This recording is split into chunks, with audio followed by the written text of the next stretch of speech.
టాలీవుడ్ లో stylish star Allu Arjun కు ఎంత క్రేజ్ ఉందో ప్రత్యేకంగా చెప్పనక్కర్లేదు. ఇక ఆయన వరుస హిట్ల మీద హిట్లతో మంచి జోష్ లో ఉన్నాడు. ఇక తాజాగా ఆయన దువ్వాడ జగన్నాథం అనే సినిమాలో నటిస్తూ బిజీగా ఉన్నాడు. మొదటిసారి ఈ సినిమాలో బన్నీతో జోడీ కడుతుంది హీరోయిన్ పూజా హెగ్డే. ఇక మొదటిసారి బన్నీ బ్రాహ్మణ గెటప్ లో కనిపించి అలరించనున్నాడు. అయితే ఈ చిత్ర యూనిట్ ఈ రోజు ఉదయం ఈ సినిమా టీజర్ ను రిలీజ్ చేసిన సంగతి తెలిసిందే. అయితే ఈ సినిమాలో విశేషం ఏంటంటే టీజర్ లో అల్లు అర్జున్ తన స్లాంగ్ తో గెటప్ తో చాలా కొత్తగా ఉన్నాడు. అయితే తాజాగా దువ్వాడకు జీ ఛానల్ భారీ ఆఫర్ నే ఇచ్చింది. బన్నీ గత సినిమాల హిట్లన్నీ పరిగణలోకి తీసుకొని ఈ సినిమాను తాము సొంతం చేసుకుంటామని నిర్మాత దిల్ రాజుతో మాట్లాడినట్టు సమాచారం. ఇక ఈ సినిమాకు 10 కోట్ల శాటిలైట్ హక్కులను ఆఫర్ చేశారట జీ తెలుగు ఛానల్ వాళ్ళు. బన్నీ గత సినిమా సరైనోడు 70 కోట్ల మేర కలెక్షన్లు సాధించిన విషయం మనకు తెలిసిందే. ఇక అది దృష్టిలో ఉంచుకొని ఈ భారీ ఆఫర్ ను ఇచ్చారట.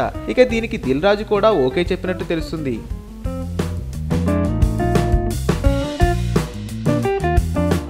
వీలైతే లైక్, కుదిరితే కామెంట్ పెట్టండి. ఇలాంటి ఇంట్రెస్టింగ్ బ్రేకింగ్ బిగ్ న్యూస్ మాకు తెలిసిన వెంటనే మీకు తెలియజేస్తాం. దీనికి మీరు చేయవలసిందల్లా ఇక్కడ కనిపిస్తున్న సబ్స్క్రైబ్ బటన్ ని నొక్కి సబ్స్క్రైబ్ అవ్వండి.